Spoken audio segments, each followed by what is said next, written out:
तर आजच्या आपल्या जे गेस्ट आहेत त्या बाल कल्याण समितीच्या अध्यक्ष तर आहेच, त्यासोबत त्या हायकोर्टमध्ये प्रॅक्टिस करतात, त्यासोबतच लॉ कॉलेजमध्ये लेक्चरर पण आहेत. सोशल वर्क तर खूप मोठं आहेच त्यांचं.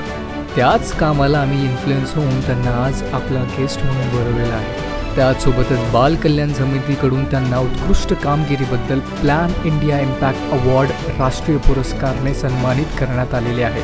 तसेच महाराष्ट्र शासन बाल हक आयोग यांच्या वतीने सर्वोत्कृष्ट बाल कल्याण समितीने सन्मानित अशा या उत्कृष्ट कामगिरी करणाऱ्या स्पेशल गेस्टचे ॲडव्होकेट आशा शेरखाने कटके मॅम त्यांचे आपण आज स्वागत करूयात.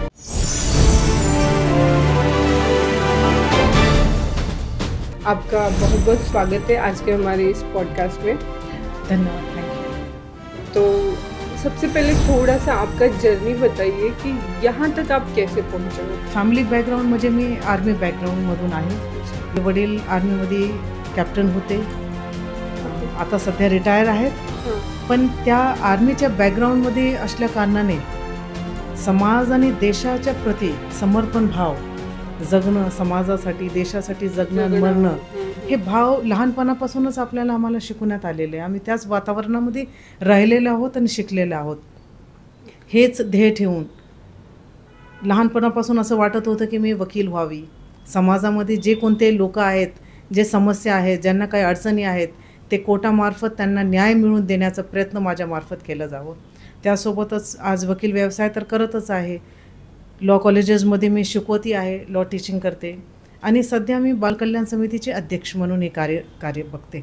तर हे सर्व बघत असताना माझं जे फॅमिली बॅकग्राऊंड आहे, जे घरचं वातावरण आहे, ते मला सदैव प्रोत्साहित करतो की समाजासाठी देशासाठी करत राहावं, समर्पित भावनेने करत राहावं. आणि हे मुलं आजचे जे जनरेशन आहे ते खूप सेन्सिटिव्ह वर्ग आहे आणि त्याच्यासाठी काम करण्याची या माध्यमातून संधी भेटत आहे.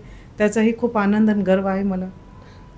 छान मॅम. जसं मॅमने सांगितलं आपल्याला की त्यांना घरून पूर्ण सपोर्ट आहे. म्हणजे माझं हे विचारणं थोडंसं चुकीचं राहील की जेव्हा तुम्ही LLB करायचं ठरवलं तेव्हा तुम्हाला घरच्या लोकांनी ॲग्री केलं का.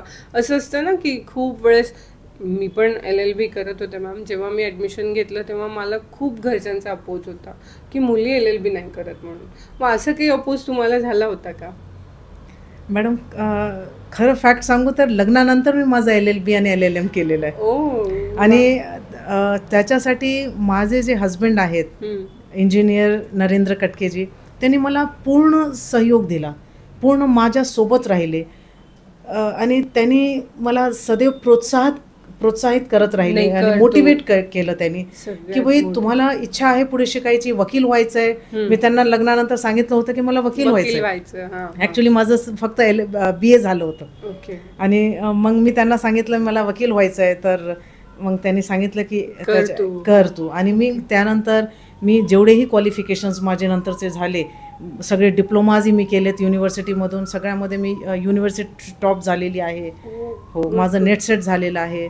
तर असे म्हणजे मला घरातून, मुलांकडून, पतीकडून असं म्हणता येईल की सपोर्ट मिळाला, एक मोटिवेशन मिळालं की करा, पुढे चला. एक्झॅक्टली. तुम्ही चांगले सक्षम व्हाल तर तुम्ही समाजासाठी काय करू शकाल. मॅम, हे सपोर्ट कधी मिळतो जरा तुम्ही याच्यावर एक जरा सांगा मला की सपोर्ट कधी मिळतो. म्हणजे मला तरी असं वाटतं की कधीतरी आपण दिलं तर मिळतं सुद्धा, है ना. मग त्याबद्दल थोडंसं आपण हे केलं तर मला चांगलं वाटेल.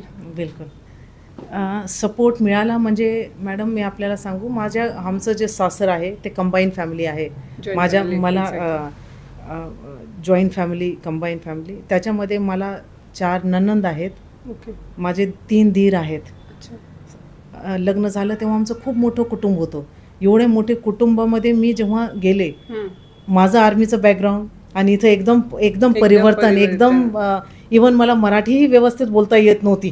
कारण माझं शिक्षण पंजाब, गुजरात, जम्मू सगळीकडे बाहेर झालेलं होतं. आणि मग ह्या बॅकग्राऊंडमध्ये आल्यानंतर मला सगळ्यांनी आपलंसं करून घेतलं. मला एवढं प्रेम मिळालं, प्रोत्साहन मिळालं. आणि असं नाही की मी फक्त घेत राहिले, मी तेवढंच डिवोशननी घरच्यांसाठी देणंही, तेही मी समर्पित भावनेने करत आहे आणि आजही करत आहे.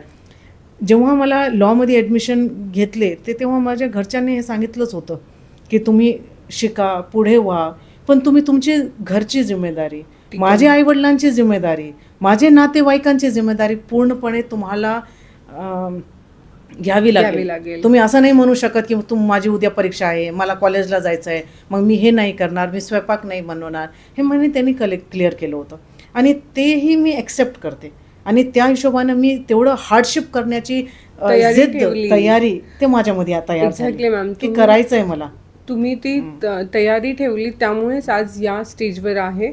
तर मला हेच सांगायचं आहे की जी आजची पिढी आहे, जी स्वतःला सक्षम बनवण्याच्या प्रयत्नात आहे, इन शॉर्टमध्ये ते म्हणतात की आम्ही खूप सक्षम आहो, आमच्याकडे खूप नॉलेज आहे, अशा पिढीसाठी म्हणजे आजची जी जनरेशन आहे यांच्यासाठी एक तुम्ही थोडासा मेसेज द्या की कसं त्यांनी स्वतःला प्रिपेअर केलं पाहिजे किंवा घरचे कामं किंवा कसं राहायला पाहिजे. हो, आजचं जे काळ आहे जिथं आपण म्हणतो की इक्वॅलिटी. हां, एक्झॅक्टली, इक्वॅलिटी की मुली सांगतात I am equal to men. Okay, we agree, we all are equal, but when you say that I am equal to men, it doesn't mean that I will work. की प्रकृतीने आपल्याला एक आई म्हणून, एक पत्नी म्हणून एक विशेष दर्जा दिलेला आहे, जे प्रकृतीने दिलाय की मदरहुड होण्याचा अधिकार तुम्हाला आहे, फीडिंगचा अधिकार एक आई म्हणून तुम्हीच करू शकता. मग त्यानुसार हे जिम्मेदारी हे सगळे तुम्हाला पार पाडावं लागेल. तुम्ही असं नाही म्हणू शकत की मी नोकरी करेन, मी बाळ नाही होऊ देणार, की मी असं. म्हणजे ह्या सर्व गोष्टी आहे ना, एक फॅमिली जो म्हणतो ना की एक फॅमिलीहुड आहे की जिथं आपल्याला सर्वांना सोबत घेऊन चालायचं, की दरवेळेस इक्वॅलिटी म्हणजे असं नाही की नोकरी सगळेजण करतात, कमवतात सर्वजण. आज आम्ही सांगतो की पुरुषांनीही घरची मदत करायला पाहिजे, पुरुषांनी किचनमध्ये मदत करा, हातभार लावा, सहकार्य करा, पण त्यासोबतच महिलांनी आपली जिम्मेदारी की आय एम इक्वल, की मी बसून राहणार, मी सासू सासऱ्यांचे सन्मान नाही करणार, मी हे करणार नाही, हे म्हणल्यानंतर काय होतं, तिथं एक मनामध्ये दुरावा तयार व्हायला लागतं. आणि मग इथं एक प्रकारे मन जेव्हा दुखवले जातात एक दुसऱ्यांकडून, मग तेव्हा सुरू होते अडचणी, फॅमिली डिस्प्यूट. आणि आपण आपले जे संस्कार मग आपल्या मुलांपर्यंत देण्यासाठी कुठेतरी कमी पडून जातो. आणि हे मुलं बघत राहतात घरचे जे डिस्प्यूट आहेत, प्रॉब्लेम्स आहेत, आणि मग तिथून सुरुवात होते अजून एक नवीन प्रॉब्लेमची. एक्झॅक्टली, जसं तुम्ही मुलांचं बोललात, मुलांचा विषय जसा आपण काढला, तर तुम्ही जसं बालकल्याण समितीवरती काम करता, तर मला हे सांगा की आजच्या पिढीमध्ये मुलांवरती जेव्हा तुम्ही काम करता, सगळ्यात मोठं चॅलेंज काय आपल्या संभाजीनगरला? सगळ्यात पहिले मी सांगते की बालकल्याण समिती म्हणजे काय आणि आमची जिम्मेदारी काय असते. बालकल्याण समिती म्हणजे आम्ही juvenile justice care and protection of childrens act 2015 ह्या कायद्याअंतर्गत सर्व मुलं जे पीडित आहेत, जे म्हणजे जसं म्हणता येईल juvenile child in need of care and protection, असे मुलं ज्यांना काळजी व संरक्षणाची गरज आहे, अशा मुलांसाठी आमची बालकल्याण समिती काम करते. आता जसं मुलं रस्त्यावर भीक मागताना, भिक्षेकरी करताना आपल्याला सापडले, बाल कामगार सापडले, एखाद्या आपल्याला न्यूजपेपर वगैरे इकडे तिकडे आपण ऐकत असाल की मुलं जे आहे रस्त्यामध्ये, झाडीमध्ये कुठेतरी टाकून दिलेलं आहे, नको असलेलं बाळ त्यांनी टाकून दिलं. त्या बाळाचं वय होतं 1 दिवस, 2 दिवस, 5 दिवस असं टाकून दिलेलं बाळ आहे. किंवा एखादी मुलगी घरातून निघून गेली, एखादी मुलगी जिच्यावर लैंगिक अत्याचार झालेला आहे, बालविवाहाचे प्रकरण, हे सगळे प्रकरण आमच्याकडे पोलिसामार्फत किंवा चाइल्डलाईन म्हणा, DCPOs म्हणा, की आम जनतेकडून कोणत्याही व्यक्तीकडून हे प्रकरण जेव्हा आमच्याकडे आणले जातात, ह्या मुलांवर किंवा मुलींवर आम्ही काम करतो. आता काय काम करतो आम्ही त्यांना काळजी, संरक्षण, प्रोटेक्शन, रिहॅबिलिटेशन, एज्युकेशन, ट्रीटमेंट या सगळ्या प्रकारे आमच्या माध्यमातून त्यांना दिलं जातं. आता काही मुलं जसं मी सांगितलं की भिक्षे मागताना पकडले, म्हणजे ते शिक्षणापासून दुरावलेले आहेत.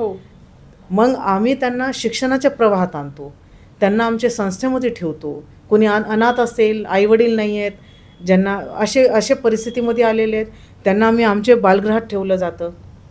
त्यांना शिक्षण देणं, त्यांच्या संगोपन करणं, त्यांना आरोग्य कसं काय त्यांचं बरं करता येईल, या सर्व गोष्टीसाठी आम्ही मुलांवर काम करतो आणि त्याला एक सक्षम नागरिक कसं काय तयार करता येईल, त्याच्यासाठी आमचं जे बालकल्याण समिती हे काम करत असते. बरोबर.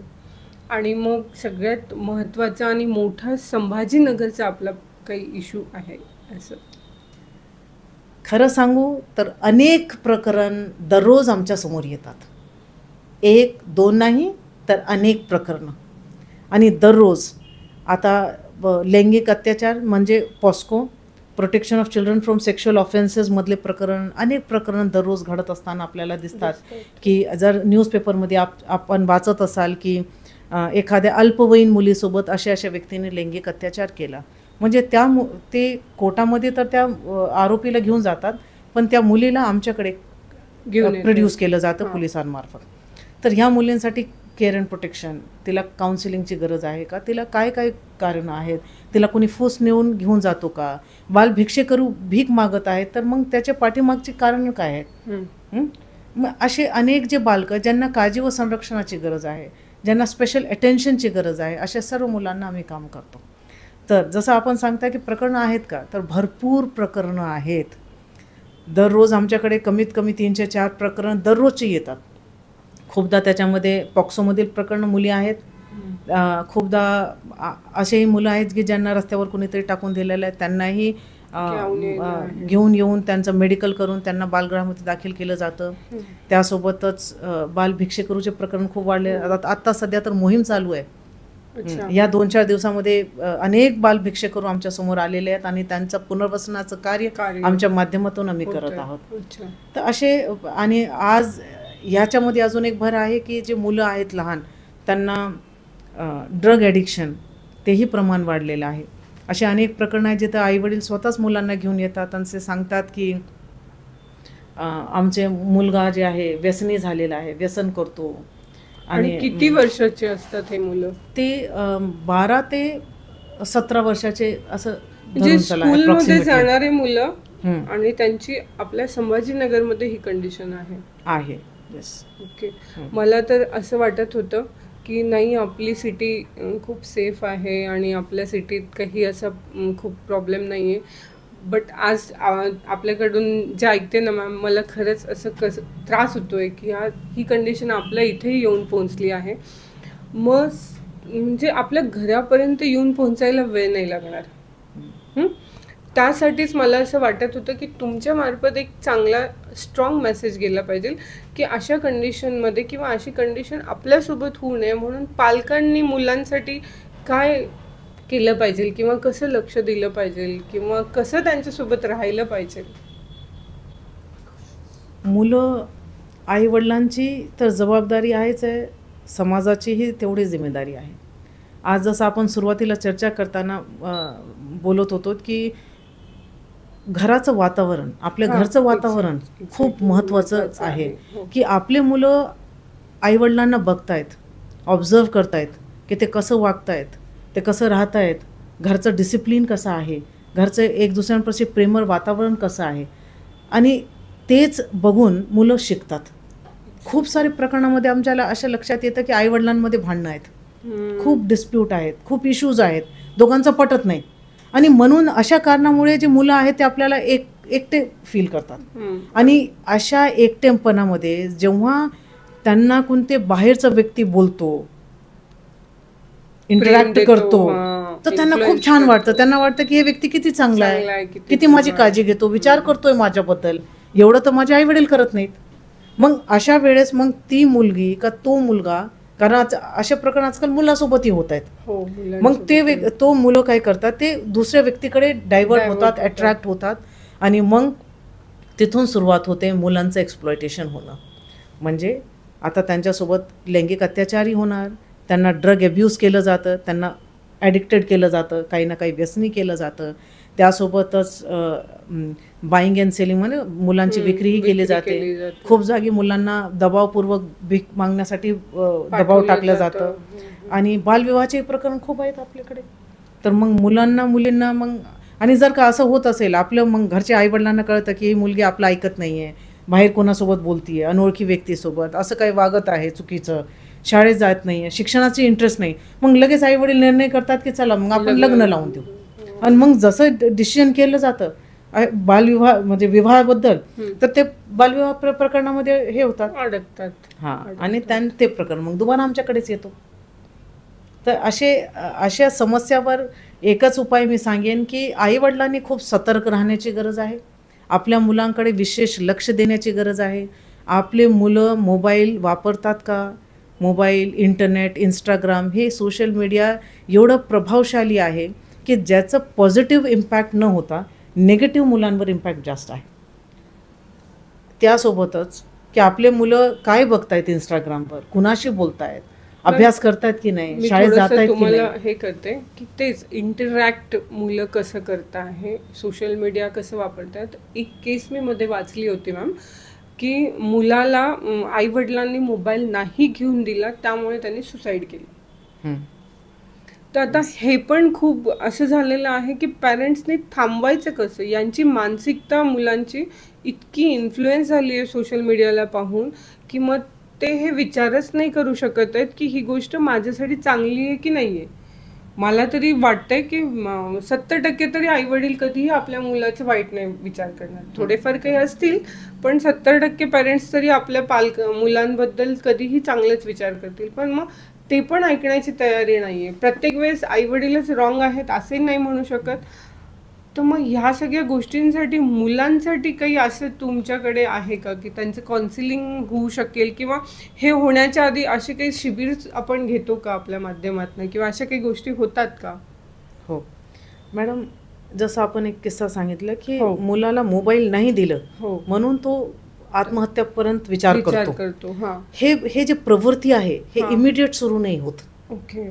आपण आजकाल काय होतो, आई वडील बिझी असल्यामुळे आपल्याला इझी वाटण्यासाठी, कम्फर्ट आपण स्वतःसाठी घेण्यासाठी आपण आपले मोबाईल मुलांना देऊन टाकतो की तू मोबाईलवर खेळ, गेम्स खेळ, काहीही करतो. आणि ते लेजर टाइम आपण आपला एन्जॉय करतो आणि इमिडिएटली हेच प्रोसेस होत नाही. आणि जेव्हा मुलांना एकदा, आजकाल आपण बघा लहान मुलांना जेवण जेव्हा आपण देतो, आजकालचे आई आणि वडील जेव्हा माझ्याकडे मुलं देतात, माझ्याकडे हेच होतं. क्लायंट्स जेव्हा येतात, छोटे मुलं जर सोबत असेल तर मम्मी त्यांचे सर्व्हिसेस एन्जॉय करताना मोबाईल मुलांच्याच हातात असतो. ते होतच ते. तर हे आपण ऍक्च्युली हे इमिडिएटली रिॲक्शन नाहीये, त्याच्यासाठी खूप मोठा एक बॅकग्राऊंड आहे, त्याला आपण विसरतो.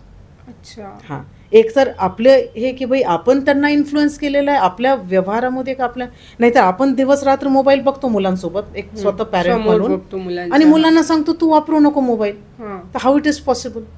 तर त्याच्यासाठी जेव्हा आपल्या समोर मुलं आहेत, जवळपास आहेत, तर let the parent avoid mobile phones. आपणच मोबाईल फोन बघायचा नाही. त्याच्या जागी आपण पुस्तकं वाचले, आणि मुलं जेव्हा पुस्तक वाचताना आपल्याला बघतात तेव्हा ते विचारतात की मम्मी काय वाचत आहे, आपण काय बघताय. तर आम्ही त्यांना सांगतो तर त्यांना पुस्तकांमध्ये रुची आहे. आज पुस्तकापासून मुलं दूर जात आहेत. तर एक तर सगळ्यात पहिले तर आईवडिलांनी आपल्यामध्ये परिवर्तन करायची गरज आहे की लेट अस डिसाईड की माझ्या मुलांसमोर मी मोबाईल बघणार नाही, इंस्टाग्राम बघणार नाही, मी रील्स बघणार नाही. मग जेव्हा आपण आपल्या मुलांना मोबाईल देत नाही आणि स्वतः त्यांच्यासमोर मोबाईल बघतो तर ते ऑफकोर्स आहे त्यांच्या माइंडवर इम्पॅक्ट होणार आहे. दुसरं, आपण त्यांना मोबाईल देऊन टाकतो आणि आपण फ्री, म्हणजे की मला काम करायला फ्री आहे, मी माझं मोकळं टाइम मी हे तर एन्जॉय करते, मी हे काम करून घेते, मी ते काम करून घेते, आणि तो मोबाईल मला करू दे माझं. येस. आणि मग तुम्ही त्यांना ॲडिक्टेड करतायत. तिसरं असंही आहे की जिथं मुलं बाहेरकडून इन्फ्लुएन्स होतात. मी तर माझ्या घरी डिसिप्लिन राहिलं, पण मुलं बाहेरच्या मित्रांकडून इन्फ्लुएन्स होतात की माझ्या मित्रांकडे तर मोबाईल आहे, खूप भारीचं मोबाईल खरेदी करून दिला, मग why you are stopping me. तुम्ही आई वडील मला का मोबाईल खरेदी करून देत नाहीत, तुम्ही असं का करता. मग अशा वेळेस परिस्थितीला समजावून घेण्याची का मुलांना व्यवस्थित समजावून सांगणं हे खूप महत्त्वाचं आहे. त्याच्यासाठी मुलांचं आणि पॅरेंट्सचं कम्युनिकेशन व्हायला पाहिजे, खूप चांगलं कम्युनिकेशन. त्यांच्यामध्ये कसलंच गॅप नको. त्यांना सगळं गोष्टीची, आणि असं कम्युनिकेशन त्यांना खेळकूदमध्ये काही एक चांगलं खेळत वातावरण, खेळमेळीचं वातावरण, एक्स्ट्रीमिटी स्टेज न येऊ देता. These are the stages. आणि you can give some examples also कि देखो उसका बच्चा ऐसा ऐसा मोबाइल देख रहा था तो ऐसा ऐसा हो गया उसके साथ, तो कमी मार्क्स आला, बट बेटे आप तो बहुत अच्छे मार्क्स लाए. Means you can motivate your child, और you can take some good examples कि पहले मोबाइल नहीं थे या ऐसा नहीं था, तो मोबाइल फ़ोन का ज़्यादा इस्तेमाल हमारे लिए किस लिए है, मोबाईलचा आपल्याला काय गरज आहे. जर का हे आपण कन्व्हिन्स करण्याची कॅपॅसिटी आपल्यामध्ये तयार करावी लागेल. ॲक्च्युली मोबाईल मुलांकडे लॉकडाऊनपासून आलेत, छोट्या मुलांकडे सुद्धा. कशामुळे तो ऑनलाईन स्टडीज ऑनलाईन आल्यात. त्यामुळे एक तर तो प्रॉब्लेम झाला की मोबाईल हातात आले. मग 1 तासाची स्टडी असते पण 5-6 तास मोबाईल त्यांच्याच हातात असतो. बरोबर. आणि आजची परिस्थिती बघा, कोणताही मुलगा का मुलगी मोबाईलवर अभ्यास करत नाहीत. तुम्ही त्यांना मोबाईल द्या, you will not find a single child doing some research, studies or selecting some new topic, new material regarding the study. मतलब की मला पुस्तकात एखादा विषय, एखादा कन्सेप्ट अवघड वाटलाय, चला मी त्याला डिटेलमध्ये समजून घेऊ, त्याच्यासाठी वापर होत नाही. तर मला तर सगळ्या पालकांना आवर्जून सांगायचं आहे की don't give them mobile for the purpose of studies. त्यांना पुस्तकं द्या, पुस्तकामध्ये सर्व गोष्टी आहेत. पुस्तकांथ्रू मुलं व्यवस्थित वाचू शकतात, समजू शकतात, नोट्स बनवू शकतात. एक्झॅक्टली. आणि ते त्यांच्या मेमरीमध्ये लॉक होऊ शकतं. येस. मोबाईल मधलं काय एकदा वाचलं विसरूनही जातं, मेमरीमध्ये नाही राहत. ही गोष्ट तेवढीच पक्की आहे. कारण आधी कसं होतं, आपण जेव्हा एखादा मोबाईल नंबर पण आपण लक्षात ठेवायचो ना मॅम, मोबाईल आपल्या डोक्यात असायचे, लँडलाईन नंबर्स म्हणा किंवा कुठलीही गोष्ट. पण जेव्हापासून मोबाईल आले आपल्याला 4 नंबर सुद्धा लर्न नाहीत. मी तर म्हणते घरच्या लोकांचे पण नंबर्स आपल्याला लर्न नसतील. तर हा ड्रॉबॅक आहे थोडासा मोबाईलचा. तर त्यामुळे अजून ऍड करते याच्यामध्ये, पहिले आपण डिक्शनरीचा वापर करत होतो. एक्झॅक्टली. डिफिकल्ट वर्डसाठी डिक्शनरी सर्व मुलांकडे. इव्हन पॅरेंट्स आपल्याला एक पहिला बुक तर डिक्शनरी असायची, हँडी डिक्शनरी द्यायचे. एक्झॅक्टली. की भाई कधी आपण शाळेमध्ये पण जाताना लगेच डिफिकल्ट वर्ड वाला लगेच त्याच्यामध्ये बघायचो. आजच्या मुलांना डिक्शनरी बघता येत नाही. डिक्शनरी मधून वर्ड कसे शोधायचे ते त्यांना माहिती नाही. Means we today's generation do not know what is dictionary. लँग्वेजवर पण हे नाहीये की कुठलीही एक लँग्वेज अशी नाही की त्यांना अशी. काही मुलं असतील अपवाद, त्यांच्याबद्दल नाही बोलत आहे आपण, पण असं आहे की ना इंग्लिश नीट येते, ना हिंदी येते, ना मराठी. ही वस्तुस्थिती आहे. कशामुळे तर त्या परत मोबाईलच्या टायपिंगमुळे इंग्लिश घेऊन चालतात ते. म्हणजे ते बोलताना इंग्लिश बोलतील पण टाईप करताना हिंदी करतील, नाही तर बोलताना इंग्लिश बोलतील, टाईप करताना हिंदी करतील. मग यामुळे लँग्वेजचेही खूप इश्यूज झाले आहे. आणि मला तरी असं वाटतंय ना, शॉर्टकट पाहिजे आहे. शॉर्टकटमुळे सुद्धा खूप सारे क्राईम होत असतील, असंही तुम्हाला एक्सपिरियन्स येत असेल ना मॅम? मोबाईलच्या वापरमध्येही आम्ही असं बघतो की मुलं पण खूप सारे केसेसमध्ये समोरच्या व्यक्तीला ब्लॅकमेलिंग करतात. स्वतः अल्पवयीन आहेत मुलं, पण ते दुसऱ्या मुलींना पिछा करतात. त्यांना काहीतरी अश्लील पोर्नोग्राफिकल कंटेंट पाठवणार, व्हिडिओज पाठवणार, काहीतरी न्यूड कंटेंट पाठवणार. आणि मग तशाही प्रकारे केस मग बाहेर निघतं आणि लक्षात येतं की असं घडलेलं आहे. मुलं आजकाल ड्रग कसं कंझ्युम करायचा, कशा प्रकारचे इनहेलिंग करायचं, हेही ते व्हिडिओजद्वारे ते लर्न करतात. क्राईम कसे करायचे या सर्व चुकीच्या गोष्टी मोबाईलवरून शिकतात. आणि आजकाल अजून एक ट्रेंड आलाय की स्वतः त्यांना रील बनवायचं आहे. आणि रील बनवताना त्याच्यामध्ये त्यांना असं काही नाही की एखादी थीम कंटेंट आहे का काही मेसेज आहे, just vulgarity, just anything which is nuisance. And audience is there. Ma'am ऑडियन्सला पण तेच पाहिजे आहे. कारण आता माझं एक एक्झाम्पल देते.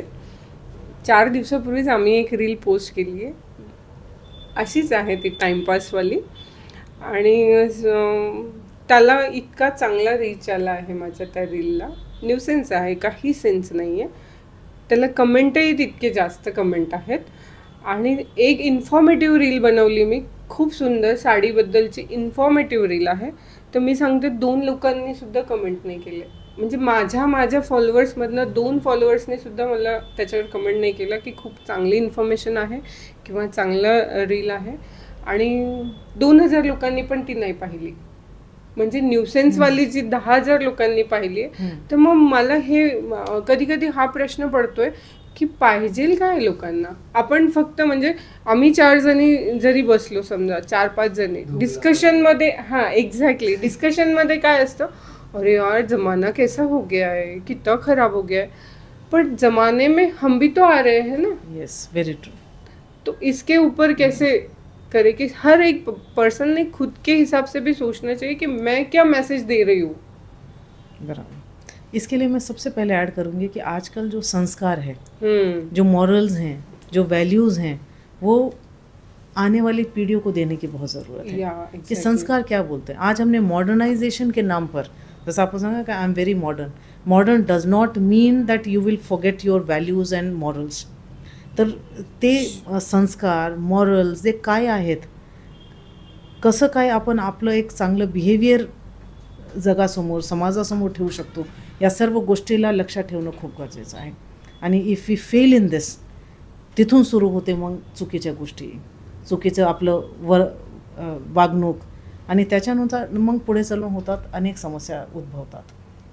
तर आज असंच आहे की जसं आपण पहिले म्हणायचो की आपण आपल्या काळामध्ये रामायण, महाभारत, गीता, कुराण हे सगळ्या गोष्टी वाचायचे मुलं, मग त्यांना हे दिलं जायचं की वाचा, these are the rules, laws, how to behave, how what should be your मतलब डे टू डे लाईफ. आपण म्हणायचो की सकाळी लवकर उठा, रात्री लवकर झोपा, मोठ्यांचे पाया पडा. आजकालचे मुलं मोठ्यांचे पाया पडतात, लाज वाटते त्यांना लाज वाटते की कशाला पडायचे पाया. आपल्या घरी पहिले गेस्ट यायचे तर आम्ही लगेच आजही पडतो, कारण ते संस्कार आमच्यामध्ये असे रुबवण्यात आलेले आहेत की आम्ही ते फॉलो करतोय, ते विसरू शकत नाही, जे लहानपणापासून आम्हाला दिलेले आहेत. आणि न्यूक्लिअर फॅमिली झाल्यामुळे मॅम असं पण झालं आहे की दुसरे अगदी जवळचे काकाच्या घरचे, मामाच्या घरचे, प्रत्येक घरातली गोष्ट आहे, तर ते लोक पण नाही आवडत मुलांना. म्हणजे त्यांचा पण रिस्पेक्ट नसतो, त्यांना पण म्हणजे पाया नाही पडणार, असं पण झालेलं आहे. मग हे का? तो जैसे मैं कह रही हूँ कि ये अभाव है हमारे शिक्षण पद्धति का, मैं कहूँगी कि जहाँ पे हम मॉरल, वैल्यूज़, संस्कार, ये सारी चीज़ें सिखाने की ज़रूरत है. और आगे शिक्षा में यही सारी चीजें सिखाई गई, उनके चॅप्टर्स डाले गए. टीचर्सचा पण रोल मेन असेल लाईफमध्ये असायला पाहिजे. टीचरचा पण रोल खूप महत्त्वाचा आहे. कारण कसं होतंय, खूपदा आई वडिलांनी फक्त मुलांना सांगत गेले तर आई वडील आणि मुलांमध्ये एक डिफरन्सेस तयार होतात की तुम्ही दरवेळेस मला एवढं का सांगत पाहिजे. होऊ शकतं म्हणजे तसं द वे द पॅरेंट सांगतायत का, काउन्सिलिंग करतायत का, हे करतात, पण जेव्हा टीचर सांगतो तो it becomes a binding to a student to learn. तो भाई टीचरने बोलाय तो सुनना आहे, टीचर सांगताय तर आपल्याला करायचंच आहे. मग हे अशा गोष्टी जेव्हा मुलं teacher while teaching, they must keep on giving some examples, good examples, some live examples. तर त्यामुळे मुलं शिकतील, एक्झाम्पल्स घेतील आणि they will become a good human being. Ultimately the teachers तो वो ठीक है, अगर टीचर्स कोई फ्रेंडली रह रहा है तो वो पार्ट अलग है. वो फ्रेंडली इसलिए रह रहा है कि वो थोड़ा रिस्पेक्ट मिले, बच्चों का कुछ मिले, वो समय मतलब हो जाए मेंटली वो. बट हा तर खूप अभाव आहे की मुलं काय विचार करताय ना हेच आपल्याला नाही कळत. म्हणजे मला पण असं खूप कन्फ्युजन आहे की मुलं काय विचार करताय. कारण माझ्याकडे बऱ्याच छोट्या छोट्या कमी वयातल्या मुली येतात, त्यांना शिकायचं असतं, लर्निंग करायचं असतं ब्युटी इंडस्ट्रीमध्ये. त्या पण इन्फ्लुएन्स होऊनच येतात मॅम इन्फ्लुएन्सरला.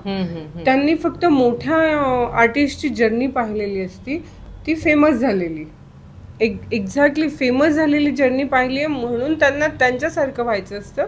पण त्यांनी काय स्ट्रगल केलेलं आहे ही स्टोरी नाही पाहिजे. म्हणजे स्ट्रगल स्टोरी कोणालाच नको आहे. मग अशा वेळेस काय होतं, त्या मुलांना क्लासला आल्यानंतर मग त्यांना क्लिनिंग नको असते किंवा हायजीन मेंटेन करण्यासाठी आपल्याला डस्टिंग करावी लागते किंवा आपले स्वतःचेच त्यांचेच प्रोडक्ट म्हणा, नाही जरी आमच्यासाठी काही काम केलं त्यांचे स्वतःचेच प्रोडक्ट क्लीन करायचे असतात. कारण त्यांना जरी क्लायंटसाठी काम करायचं तर हायजीन तर तुम्हाला मेंटेन करावं लागेल. आणि नवीन जेव्हा सुरुवात असते तेव्हा तुम्ही लगेच कोणाला तरी कामाला नाही लावू शकत ना, कारण अर्निंग, मग परत पैशांचा इश्यू येतो, कुठून आणणार.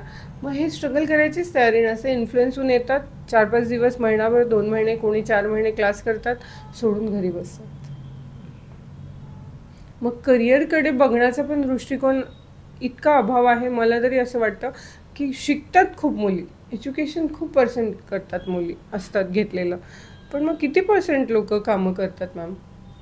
त्यांचा ग्रोथ रेट किती आहे नंतर, है ना? की तिथेही त्या स्टॉप होतात. मग कारण ते विचारत नाही आहे म्हणा किंवा मेहनतीत नाही आहे, कुठेतरी थांबतात. मग ह्याला तुम्ही कसं बघता? पडेगा और वो फिर वही बात आ गई कि उनको जो है एक वैसा माहौल चाहिए, उनको काउंसलिंग चाहिए कि instantly you can not get success, you have to go through it into, आपको धीरे धीरे लर्न करना पड़ेगा, you have to expertise yourself and you can become something. Child सायकोलॉजीवर आता कसं आहे की हे जे ॲडल्संट एजचे मुलं आहेत त्यांचं बिहेवियर असतो थोडंसं की म्हणजे ते थोडेसे शार्प असतात, थोडेसे म्हणजे ॲक्टिव्ह असतात आणि त्याच्यासमोर चंचल, म्हणजे जे आजकालच्या मुलांमध्ये लगेच पेशन्स नसतो आणि they will immediately react to it. तर that is not a problem, हे प्रॉब्लेम नाही आहे. प्रॉब्लेम केव्हा होतो when these passion or this motivation हे जेव्हा पॉझिटिव्ह साईडला पॉझिटिव्ह चांगल्यासाठी घेऊन जातात it is well and good. पण प्रॉब्लेम कधी होते कि जेव्हा दिस पैशन दिस हाइपर या फिर कुछ चीज़ें जो है वो नेगेटिव तरफ में चली जा रही है कि वही किसी का नहीं सुन रहे, कुछ अपनी मर्जी से गलत कर रहे हैं, और या फिर उनका बिहेवियर या उनका जो है कुछ गलत डायरेक्शन में जा रहा है, तो then it is a need to go for the counselling psychiatrist कि भाई इनको कोई स्पेशल तरह की ट्रीटमेंट की ज़रूरत है क्या. ये माँ बाप को समझ के लेना पड़ेगा कि whether our child is behaving something extraordinary to others, दुसऱ्या मुलांपेक्षा थोडंसं वेगळं वागतोय का त्याचं बिहेवियर नॉर्मल नाही आहे, त्याला एकदम एक्स्ट्रीमली राग येतो and that can not be controlled at all, की असं काही असेल म्हणजे every such behaviour which is not expected in a normal position, normal tendency. अशा वेळेस पालकांनी समजून घेऊन त्यांना मुलाला समुपदेशनाची गरज आहे, त्याला सायकॅट्रिस्टची गरज आहे का, त्याला स्पेशल अशा प्रकारे आम्ही काउन्सिलिंग करून त्याला कारण ॲडल्संट एजमध्ये मुलं व्यवस्थित समजावून सांगितल्यावर ते समजतील, त्यांचे काउन्सिलिंग केले जाऊ शकतात. तर अशा मुलांनाही आपण बालकल्याण समिती समोर आणलं तर त्यांचेही आमच्या मार्फत काउन्सिलिंग केली जाते, त्यांच्यावर ट्रीटमेंट केली जाते आणि मग त्यांना कसं एक रेग्युलर प्रवाहात रेग्युलर आणणं किंवा त्याचं बिहेवियर असं का होत चाललं होतं. कारण any behaviour is not suddenly taking place. तर हे कसं आहे की it is happening because of some history, काहीतरी त्याच्या पाठीमागचं कारण आहे. जेव्हा काउन्सिलर्स त्यांच्यासोबत दररोज बसतात, बोलतात, ते समजून घेतात की त्याच्या पाठीमागची हिस्ट्री काय, बॅकग्राऊंड काय, आणि ते बॅकग्राऊंड समजल्यानंतर त्या प्रकारे मुलांवर मग ट्रीटमेंट का त्याच्या समुपदेशन केलं जातं आणि त्याला एक करेक्ट रस्त्यावर आणलं जातं. असंच नाही फक्त त्यासोबतच पालकांची काय जिम्मेदारी आहे, रोल आहे. फक्त आपण मुलांना सांगायचं आणि पालकांसोबत जे राहणार आहेत तर ते पालकांना काहीच नाही सांगितलं तर ते तसंही नाही चालत. दॅट टाईम पालकांनाही आम्हाला हे सांगावं लागतं की तुमचं बिहेवियर कसं असायला पाहिजे मुलांसोबत. तर हे अशा प्रकारे आमच्या माध्यमातूनही मुलांची सगळ्या प्रकारे काळजी घेतली जाते. आणि हे सेमच असंच मग व्यसनी मुलांबद्दलही असंच असेल की त्यांचं काउन्सिलिंग होतं, कसं आहे त्यांच्यासाठी, कसं आहे बालकल्याण समितीचं काम? हो मॅडम, आमच्याकडे असे मुलंच नाही आहे, मुली पण आहेत. त्यांचे स्वतः आई नाही तर पालक घेऊन येतात की आमची मुलगी व्यसनी आहे, घरात कोणाचं ऐकत नाही, she is addicted, she is just 13, 14, 15 years. और ऐसी बच्चियाँ जब अशा मुली जेव्हा आमच्याकडे येतात तर तेव्हा पालक म्हणतात की हे आम्ही पैसे नाही दिलं तर त्या घरात हल्लागुल्ला करतात, वस्तू तोडून टाकतात, आम्हाला मारतात. असे एक प्रकरणामध्ये तर त्यांनी आईने सांगितलं की हे मुलगा मला दररोज मारतो, हे एवढं ॲडिक्टेड झालेलं आहे की त्याला पैसे नाही दिले तर तो आम्हाला एक तर चोरी करून सामान घेऊन जातो, आता आम्ही लपवायला सुरू केलं तर आम्हाला मारायलाही मागे पुढे बघत नाही. तर आता आम्ही काय करायचं? मग अशा वेळेस त्यांना कुणीतरी सांगितलं की बालकल्याण समिती जे आहे जे मुलांसाठी कार्य करते, मग ते आमच्याकडे घेऊन आले. मग त्यांना आम्ही आमच्याकडे दाखल करून घेतलं काही दिवस मुलांना, मग त्याची प्रॉपर ट्रीटमेंट, त्याला काउन्सिलिंग, त्याच्यावर एवढं व्यवस्थित काम केलं आम्ही 3 महिने.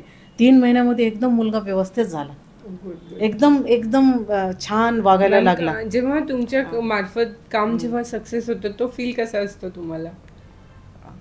त्याच्यामध्येच मला ॲड करायचं होतं की मुलींचंही सांगायचं होतं. तर हे मुलांचं तर एक्झाम्पल आहेच आहे, मुलींमध्येही आजकाल व्यसनाचं प्रमाण वाढलेलं आहे. आणि मुलींच्यासाठी आता आमच्याकडे जेव्हा मुलीही असं व्यसनाधीन असतात आणि ते अनकंट्रोलेबल असतात, ते ऐकायला तयार नाही आहे, तर आम्ही त्यांना बालगृहात ठेवलेलं आहे आणि त्यांच्यावर ट्रीटमेंट होते. तर ते एकदम जेव्हा आम्ही आईवडिलांकडे जेव्हा त्यांना पाठवतो तर ते एवढे खुश होतात आणि ते त्यांना म्हणाल की मॅडम आपके पैर छूने हमको और इतने आनंदित रहते हैं. और हम जेव्हा आम्ही त्यांना पालकांच्या ताब्यात देतो सगळं हे सगळं झाल्यानंतर की आता सगळं व्यवस्थित आहे, आता घेऊन जावा तुम्ही, तर आम्ही 1-2 तारखा ठेवतो त्यांना की तुम्ही परत या आणि तुमचे फीडबॅक सांगा, की अजून ते रिपीट तर होत नाहीये ना, की असे काही दुबारा तर बिहेवियर चेंज होत नाहीये, कारण कुठून हे झालेलं आहे की कुणी मित्रांकडून का कुणी अजून इन्फ्लुएन्स केलं असेल.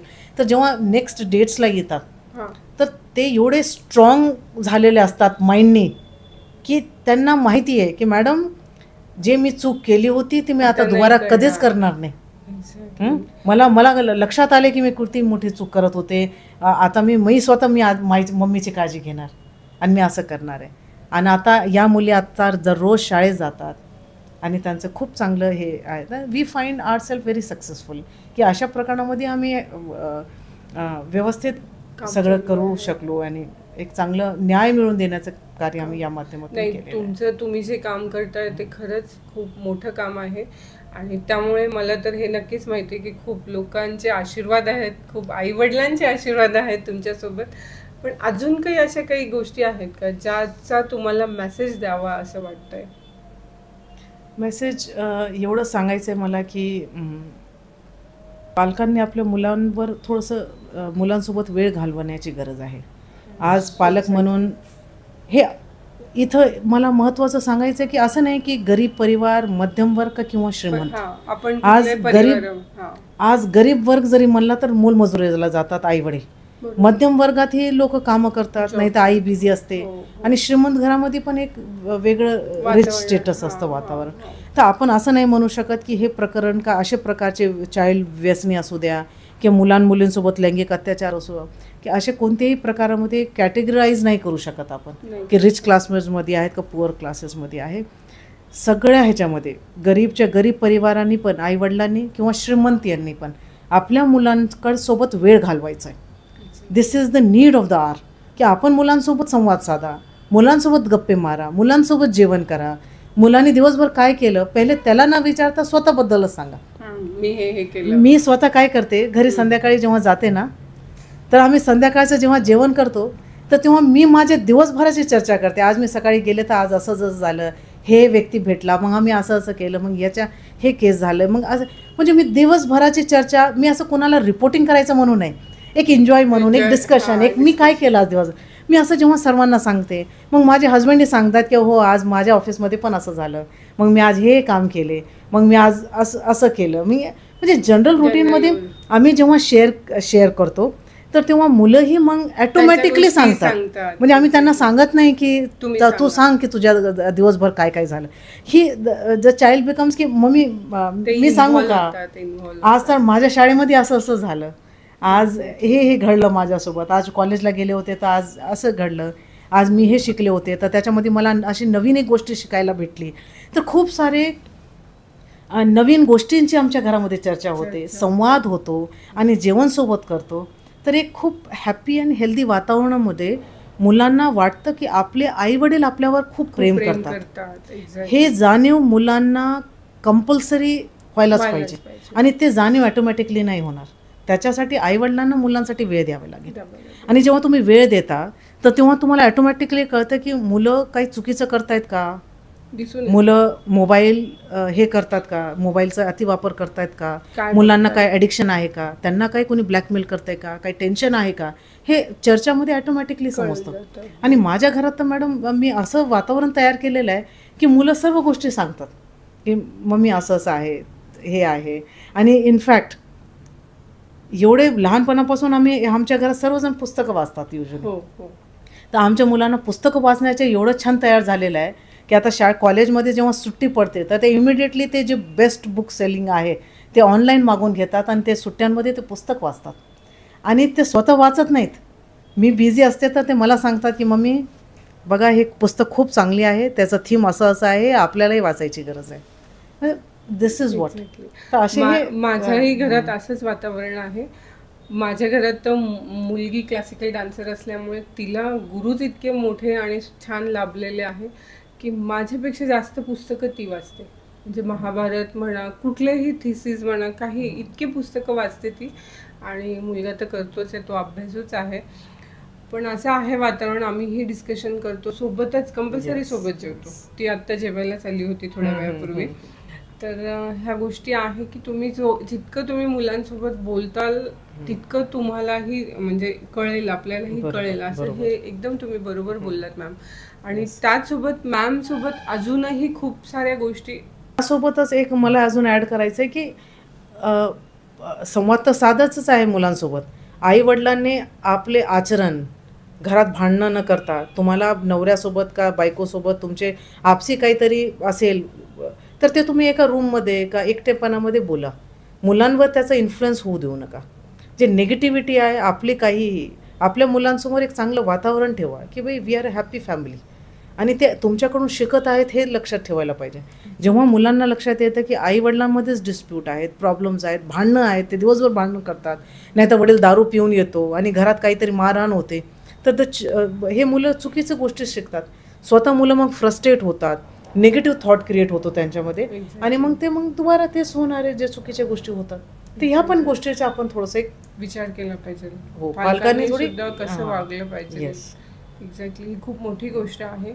जसं मॅम म्हणलं आपल्याला की आपणही एक फॅमिलीचे मोठे हेड असल्यामुळे आपणही थोडंसं लक्ष दिलं पाहिजे की मुलांसोबत कसं वागलं पाहिजे, कारण तेही आपल्या फॅमिलीतलाच एक महत्त्वाचा घटक आहे, जेणेकरून आपण फ्युचर बनवतोय त्यांचं, किंवा एक फ्युचर पिढी देणार आहेत आपण. तर अशाच विविध गोष्टी अजून पुढेही मॅमसोबत एक डिस्कस करायचं असेल तर एक टॉपिक आहे मॅम पुढच्या पॉडकास्टमध्ये घेण्याची माझी इच्छा आहे, महिलांबद्दलची. कारण हा पॉडकास्ट मला असं वाटतोय की मोठा होतो आहे, तर महिलांच्या टॉपिकवर याच्यामध्ये आपण जास्त नाही बोलू शकणार.